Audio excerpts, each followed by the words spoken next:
छी छी छी छी छी छी।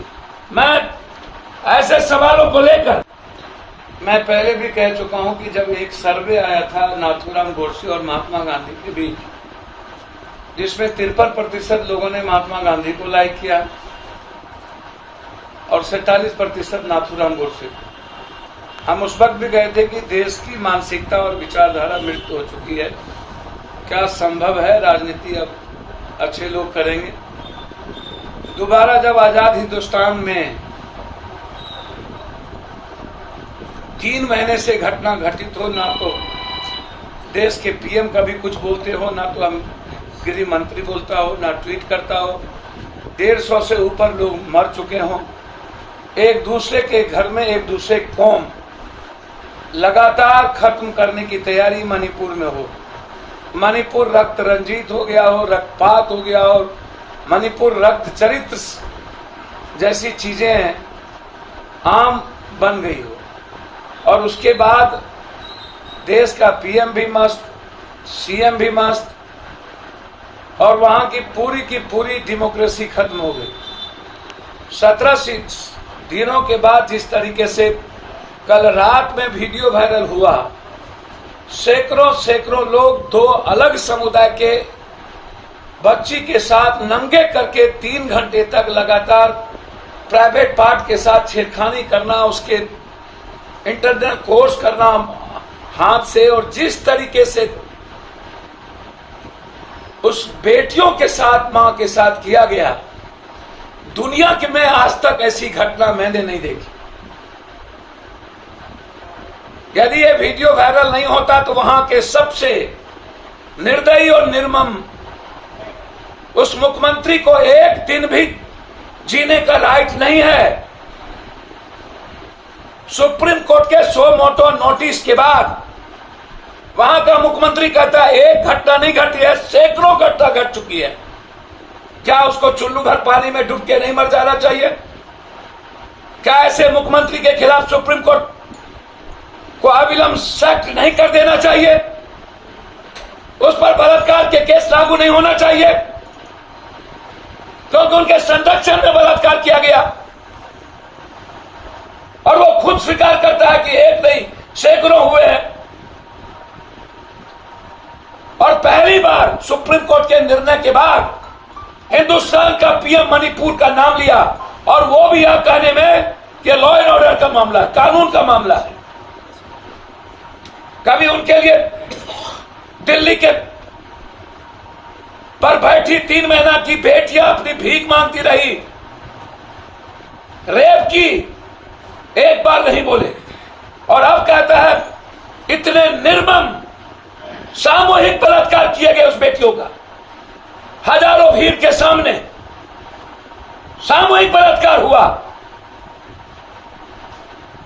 आजाद हिंदुस्तान के सैकड़ों साल के नजदीक हम जा चुके हैं। कब यह कानून बनाएंगे सत्ता पक्ष और विपक्ष?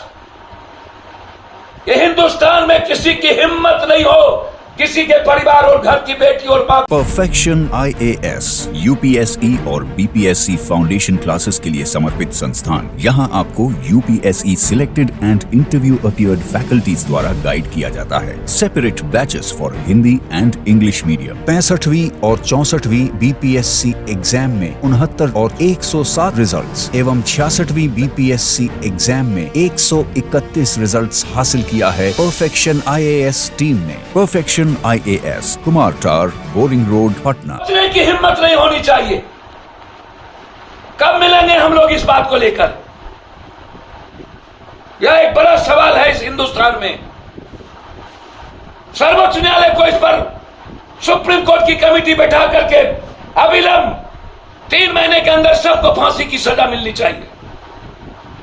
जो सरकार खुद दोषी हो, जिसने मरने और बलात्कार करने के लिए छोड़ दिया हो, उससे न्याय की उम्मीद कैसे की जा सकती है? और जो पीएम खुद कहता हो कि लॉ एंड ऑर्डर का प्रॉब्लम है, और अब छत्तीसगढ़ और राजस्थान के मुख्यमंत्री के से कहता हो कि सब लोग बलात्कार के सवाल पर आप लोग सजग होइए। सही किसी ने कहा था, नरेंद्र मोदी जी, आप सिर्फ सत्ता के लिए जाने जाते हैं, चाहे बेटियों के बलात्कार पर हो, चाहे आम लोगों के कत्ल पर। ये नेता कोई भी, और खास तौर पर बीजेपी के और मणिपुर का ये दोनों व्यक्ति, छी छी छी छी छी छी। मैं ऐसे सवालों को लेकर बहुत ज्यादा दुखी हुआ हूं। क्या हम लोग जैसे लोगों को करना चाहिए कि नहीं राजनीति? मुझे एक बात समझ में नहीं आती, जिस देश में नारी को पूजा जाता हो और लगातार निर्भया के पहले जिस निर्भया की घटना पर जिसकी सरकार बनी, जिस नेताओं के चाल चरित्र से, पोर्च से लेकर के सेक्स का वीडियो वायरल हो, नेताओं का कोई चरित्र ना हो और बलात्कार जैसी घटना नॉर्मल बना दिया जाए, ऐसे पीएम और सीएम को रहने की जरूरत नहीं है। रिजाइन करना चाहिए नरेंद्र मोदी जी को। और सर्वोच्च न्यायालय को यह सवाल नरेंद्र मोदी जी से भी पूछना चाहिए था कि बीजेपी की गठबंधन की सरकार है, आपने सुरक्षा पर भरोसा दिया था, 3 महीने के अंदर एक बार भी आपने ना ट्वीट किया और ना ही आप वहां जाने का प्रयास किया। इसीलिए यह सवाल मणिपुर का नहीं है, यह सवाल साउथ और नॉर्थ का नहीं है, यह सवाल हिंदी पट्टी का नहीं है, यह सवाल दुनिया के बेटियों का है, यह सवाल हिंदुस्तान की मां और बेटियों का है।